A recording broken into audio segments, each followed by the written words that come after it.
আমার ছোট বোনের বিয়ে হয়েছে ১৩ বছর, কিন্তু এখনও কোনো সন্তান-সন্ততি হয়নি। বিয়ের ৪ বছরের মাথায়ই ওর বর দ্বিতীয় বিয়ে করে। সেই দিন বোনটা আমার টেলিফোন করে অনেক কেঁদেছে। তার একটাই কথা, তাকে যেন আমি শ্বশুরবাড়ি নামক নরক থেকে বের করে নিয়ে যাই। তখন আমি তাকে উল্টে ধমকেছি, বলেছি, তোর স্বামী কী দোষ? ৪ বছর ঢের সময়, আর কত অপেক্ষা করবে? ওরও তো মন চায় বাবা হতে। আমার এই সব কথা শুনে রিমঝিম ফোন নামিয়ে রেখেছিল। এরপর দ্বিতীয়বার আর ফোন করিনি। আমি কালের ভর্তে কখনো ফোন করলে ধরেছে, এছাড়া নিজে কখনো ফোনে সমস্যার কথা অভিযোগ করেনি। আমার কাছে হয়তো অভিমান করেছে, কিংবা বুঝে গেছে ওর ভাইও ওর মতোই সহায়হীন। এরপর একবার ওদের বাড়িতে গেলাম, অফিসের এক কলিগের কাছ থেকে ১,০০০ টাকা ধার করে দই মিষ্টি নিয়ে। আমাকে রেখে রিমঝিমের শাশুড়ি মুখ কালো করে বলল, এই সব কম দামি মিষ্টি নাকি তারা খায় না, এই সব যেন আমি যাওয়ার সময় ফেরত নিয়ে যাই। এতে অপমানিত হয়েছি সেই দিন। মন চাইছিল মাটির ভিতরে ঢুকে যায়। তবুও সব অপমান গা ঝাড়া দিয়ে জিজ্ঞাসা করলাম, রিমঝিম কই? আমার কথা শুনে রিমঝিমের শাশুড়ি চেহারাখানা দ্বিগুণ অন্ধকার করে বললেন, রিমিঝিনি আবার কি? এই সব ছোট লোক মার্কা নাম আমার সামনে নিবা না। এদের নাম কাম কিছুরই ঠিক নাই। আমি লজ্জিত গলায় বললাম, আসলে ছোটবেলায় ডাকতাম তো। আমার সারা শব্দ পেয়ে রিমঝিম নিজেই উঠানে এলো। ওকে দেখে আমার শরীরে কেঁপে উঠল। এ কি দশা হয়েছে আমার বোনটার! দুধে আলতা গায়ের রং ছিল, আর এখন কাঠকয়লার মতো। খেতেও দেয় না হয়তো ঠিক মতো। রিমঝিম বলল, এসো বাইয়া, ভিতরে আসো। দরজার দিকে পা বাড়াতে যাব, এমন সময় দেখি একটা মেয়ে বাচ্চা কোলে নিয়ে দরজার মাঝখানটায় দাঁড়িয়ে আছে। তার ভাবভঙ্গি দেখে বুঝলাম সে চাইছে না আমি ভিতরে আসি। বুঝতে পারলাম এটাই রিমঝিমের স্বামীর দ্বিতীয় স্ত্রী। রিমঝিম দীর্ঘশ্বাস ফেলে বলল, আমাকে দেখতে এসেছিলে, দেখা হয়েছে, এবার চলে যাও। আমার খুব ওকে সাথে করে নিয়ে যেতে মন চাইছিল, কিন্তু আমি অপরাজ্ঞ। শুধু যেটা পারি সেটা হলো মনে মনে দয়া করতে, যাতে কারো কপালে আমার মতো ভাই না জোটে, যে বোনকে আগুনে পড়তে দেখে পারে কিন্তু সাহায্য করতে পারে না। রিমঝিম আমাকে এগিয়ে দিতে এলো রাস্তা পর্যন্ত। দেখলাম ও বেচারি ভালো করে হাঁটতে পারছে না। পায়ের পাতার মধ্যে অনেকখানি কাটা দাগ, এখনো শুকায়নি। জিজ্ঞাসা করলাম, পায়ে কি হয়েছে? রিমঝিম হেসে উত্তর দিল, আমার সতীন বঁটি দা ছুঁড়ে মেরেছিল, ওর ছেলের দুধ জাল দিয়ে দেরি হয়েছে বলে। আমার বুকটা হঠাৎ করে ছ্যাদ করে উঠল। বললাম, তোর বর কিছু বলল না? রিমঝিম আবার হেসে, কে আমার বর? আমি হচ্ছি এ বাড়ির কাজের লোক। গরম পানি ছুঁড়ে মারা, গায়ে চা ঢেলে দেয়া, ঝাড়ু ছুঁড়ে মারা, এগুলো নিত্যদিনের রুটিন। আমি বহু কষ্টে চোখের পানি আড়াল করলাম। বললাম, মিলেমিশে থাকিস, ঝগড়া করিস না। রিমঝিম হঠাৎ ওড়নার কোনার গিঁট খুলে কয়েকটা জীর্ণ নোট আমার হাতে দিল। বলল, মিষ্টি টিষ্টি তো ধার করেই এনেছো। আমি জানি এখানে ৩০০ টাকার মতো হবে।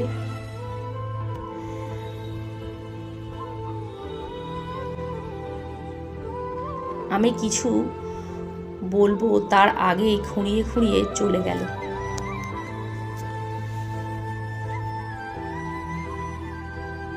এটাই ছিল শেষ দেখা। এরপর ৮-৬টা বছর দেখা হয়নি। ওদের বাড়ি যেতে সাহসে কুলোতো না। বোনকে এত খারাপ অবস্থায় কোনো ভাই দেখতে পারে? আমার স্ত্রী রোজিকে বললাম, একবার রিনঝিনকে আনি কয়েকদিনের জন্য। বেচারা ওখানে অনেক কষ্ট পায়, খাওয়াও পায় না ঠিক মতো। রোজি আমার দিকে চোখ রাঙিয়ে তাকালো, বলল, ও কষ্টে আছে, খেতে পায় না। আর তুমি তো লাট সাহেব, টাকার অভাব নেই। মাসের শেষ কদিন কিভাবে সংসার চলবে তার হিসেব মেলাতে গিয়ে আমি ক্লান্ত। আর উনি এই সময় বাড়তি আরও একজনকে ঘাড়ে চাপাতে চাইছে। আমি কাচুমাচু হয়ে বললাম, শুধু 2 দিনের জন্য আনি। আমার ভাগের খাবারটা না হয় ও আর আমি ভাগ করে খাবো। বলতে বলতে আমার চোখ ভিজে গেল, কিন্তু রোজি ঝাঁঝালো কণ্ঠে বলল, তুমি যদি 2 পয়সা বেশি বেতনের চাকরি করতে তবে আমি তোমাকে মানা করতাম না। বোনকে কেন 14 গোষ্ঠী এনে খাওয়াও, কিন্তু তুমি বেতন পাও 10,000, তাই দিয়ে সারা মাস কি চলে? আমাদের 4 ছেলে মেয়ের লেখাপড়া, বাড়ি ভাড়া, গ্যাস, কারেন্টের বিল, আরও কত কি, কোনটা আমি বলবো? আর মেয়েরা যে বড় হচ্ছে তাদেরও তো বিয়ে দিতে হবে। সেই জন্য তো একটা টাকা আলাদা করে রাখতে পারো না? লজ্জাও করে না তোমার? আবার বলছো অর্ধেক করে খাবে। রোজির উপর আমি কি বা বলবো? ও তো ভুলও বলেনি কিছু। রিনঝিনকে ফোন করতাম মাঝে মাঝে, খুব তাড়াতাড়ি কথা শেষ করতাম। ভয় হতো হঠাৎ যদিও বলে, ভাইয়া আমাকে নিয়ে যাও।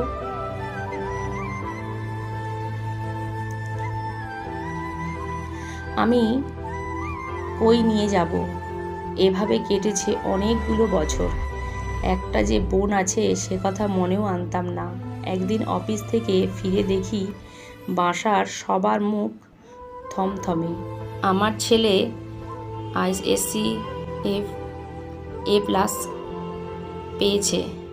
এখন যে কলেজটায় ভর্তি হতে যাচ্ছে সেখানে ভর্তি হতে 11,000 টাকা কমপক্ষে লাগবে। আর মাত্র 2 দিন সময়, অথচ আমি 1 টাকাও জোগাড় করতে পারিনি। এর মধ্যে বাড়িওয়ালা 7 দিনের মধ্যে 3 মাসের ভাড়া শোধ করতে বলেছে, না হয় তাড়িয়ে দিবে। এত টাকা আমি কই পাবো বুঝতে পারছিলাম না, কার কাছে চাইবো। হঠাৎ মনে পড়ল বোনের কথা, যার কথা আমি মনে করি না কোনো দিন। রিনঝিনকে ফোন করলাম, লজ্জিত হয়ে কিছুটা টাকা ধার চাইলাম। বললাম ভীষণ প্রয়োজন। ও রাজি হলো, বলল বড় রাস্তার কাছে যেতে, কিন্তু ওদের বাড়ি যেতে না যায়। একদিক থেকে ভালোই হলো, না হয় মিষ্টি কিনতে আবার টাকা খরচ হতো। আমার মতো গরিবের পক্ষে তবু তো কিছু নেয়া লাগে। সস্তায় কি পাবো করে খুঁজতে গিয়ে ফুটপাতের ধারে একটা কাঁচা মালার দোকান পেলাম। সেখানে মেয়েদের পায়ের নূপুর, ঘুঙুর এইসব বিক্রি হচ্ছে। ছোট্টবেলায় আমার বোনটা খুব সুন্দর নাচতো নূপুর পরে, রিনঝিন রিনঝিন আওয়াজ হতো। সেই থেকে বাবা ওকে রিনঝিন ডাকতো। এখন বড় হয়েছে, এখন তো আর এসব পরবে না। তাও আমি খুঁজে একজোড়া ঝুমকো ছাড়া নূপুর কিনলাম, যেন আওয়াজ না হয়, খুব সস্তায়। সেই দিন ওই সামান্য উপহার দেখে ও এত খুশি হয়েছিল আমি কল্পনাও করিনি। এরপরও আমাকে 12,000 টাকা দেয়, আর জিজ্ঞাসা করেনি কই পেয়েছে এত টাকা। খুব দরকার ছিল, ব্যাস নিয়ে নিলাম। এর 2 দিন পর ওর স্বামী আমাকে ফোন করে অকথ্য ভাষায় গালিগালাজ করলো, বলল এক্ষুনি যেন ওদের বাড়ি যাই। আমি ওখানে গিয়ে দেখি আমার বোনকে মেরেও আর কিছু রাখেনি। সেই দিন প্রচণ্ড রেগে জিজ্ঞাসা করলাম, আমার বোনকে তুই মারলি কেন সাহসে? সে সাথে সাথে বলল, জীবনে বোনের খবর নেয় না, 1 পয়সা দেয় না, সে আবার আমার বাড়ির টাকা বোনকে দিয়ে চুরি করায়। তোর বোনের জন্য এত মায়া হলে নিয়ে যা সাথে করে। এই চোরকে আমি আর পুষব না। মুহূর্তে আমার রাগ পানি হয়ে গেল। অনেক বুঝলাম টাকা ফেরত দিবে, কিন্তু লাভ হলো না। হঠাৎ আজ 9 বছর পর রিনঝিনের আবার বলল, আমাকে এখান থেকে নিয়ে যাও না তোমার সাথে।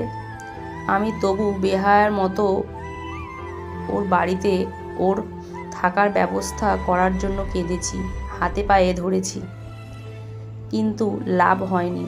ওর স্বামী হুট করে 3 বার তালাক বলে দিল, মুখের ওপর দরজা বন্ধ করে দিল। এখন আমি রিমঝিমকে নিয়েই পথ চলা শুরু করলাম। রোজিকে ফোন করে বললাম, কয়েকটা দিন যদি আমার কথা শেষ না হতেই রোজি চেঁচিয়ে উঠল, ছেলেকে কলেজে ভর্তির চক্করে বাড়ি ভাড়া দিতে পারিনি, তাই সেখান থেকে তাড়িয়ে দিয়েছে। এখন রোজি ছেলে মেয়েদের নিয়ে ওর বাবার বাড়িতে উঠেছে। নতুন বাড়ি খুঁজছি, আর রাতে পার্কের বেঞ্চে ঘুমাই। রিনঝিন বলল, ভাইয়া আমি কি কোনো কাজ পাবো? পড়ালেখাও তো করতে পারলাম বেশি, কি কাজ করতে পারি আমি? তুমি খুঁজে দিবা? আমি তো কিছু চিনি না। আমি দীর্ঘশ্বাস ফেললাম। আমি নিজেই তো এই শহরটা বড়ই প্রাণহীন। আমাদের গ্রাম ভালো ছিল, সেখানে আমি আর রিনঝিন বড় হয়েছি। সবুজ রঙের সস্তার আইসক্রিমগুলো ভাগ করে খেয়েছি। কেউ কিছু দিলে বাড়ি নিয়ে আসতাম। বোনকে ফেলে একটা খোয়ও মুখে উঠত না। সারাক্ষণ চিন্তা হতো। এরপর বড় হলাম, আলাদা আলাদা সংসার হলো। এত দূরে সরলাম যে 5 বছর একবারও দেখা হয় না। দেখা করি না টাকার জন্য। হাঁটতে হাঁটতে আমরা রেল স্টেশনে চলে এলাম। রিনঝিন বলল, ওর নাকি খুব খিদা লাগছে। পকেট হাতড়ে দেখি 10 টাকার একটা নোট কেবল। একটা পাউরুটি কিনলাম। অনেক দিন পর সেই ছোট্টবেলার মতো ভাগাভাগি করে খেলাম। 2 জন রেল পারে বসে রইলাম। আমি শুধু ভাবছি ওকে নিয়ে যাব কই। বসে থাকতে থাকতে রিনঝিন ঘুমিয়ে পড়ল।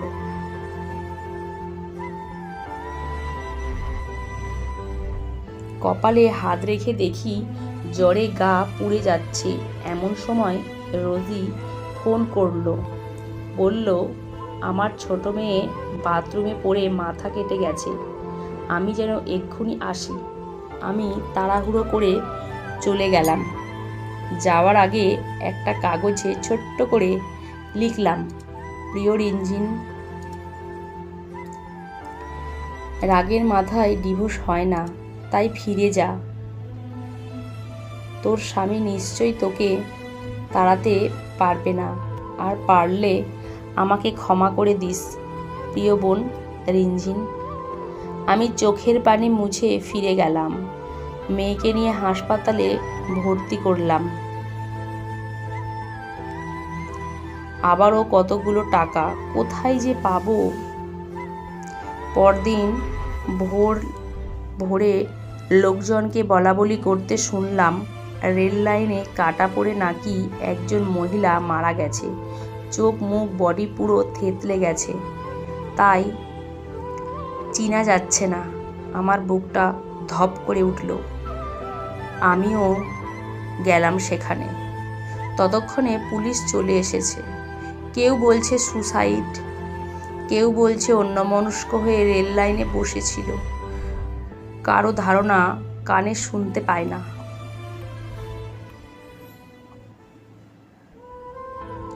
আমি ভিড় ঠেলে এগিয়ে গেলাম। সত্যি চিনার জো নেই।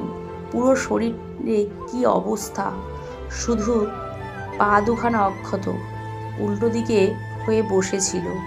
হয়তো আমি তখনই একটা ভেবে সান্ত্বনা পাচ্ছিলাম, এটা রিনঝিন না, অন্য মেয়ে। রিনঝিন হয়তো ফিরে গেছে। হঠাৎ লাশের পা দুটোর দিকে তাকিয়ে দেখি একজোড়া নূপুর পরা। আমি কিনে দিয়েছিলাম রিনঝিনকে। 2 দিনেই রং চটে গেছে। সস্তা বলে কথা। পুলিশ সবাইকে জিজ্ঞাসা করছে, যারা ছিল কেউ কি বুঝতে পারছে এটা কে? আমায় জিজ্ঞাসা করায় আমি বললাম, একসময় খুব চেনা কাছের মানুষ, কিন্তু বর্তমানে খুব দূরের মানুষ। এতই দূরে যে তার খোঁজ নেয়ার সামর্থ্যও আমার ছিল না। আমার কথা শুনে পুলিশরা ধমকি দিল, পাগল বলে গালি দিল। আমি হাসলাম, ভিড়ের মধ্যে বসে পড়লাম। আসলেই পাগল হয়ে গেছি। না হয় চোখের সামনে কোনো ছোট্ট রিনঝিনকে নাচতে দেখছি। চোখ বন্ধ করলাম। রিনঝিন রিনঝিন শব্দ তখনও হচ্ছে।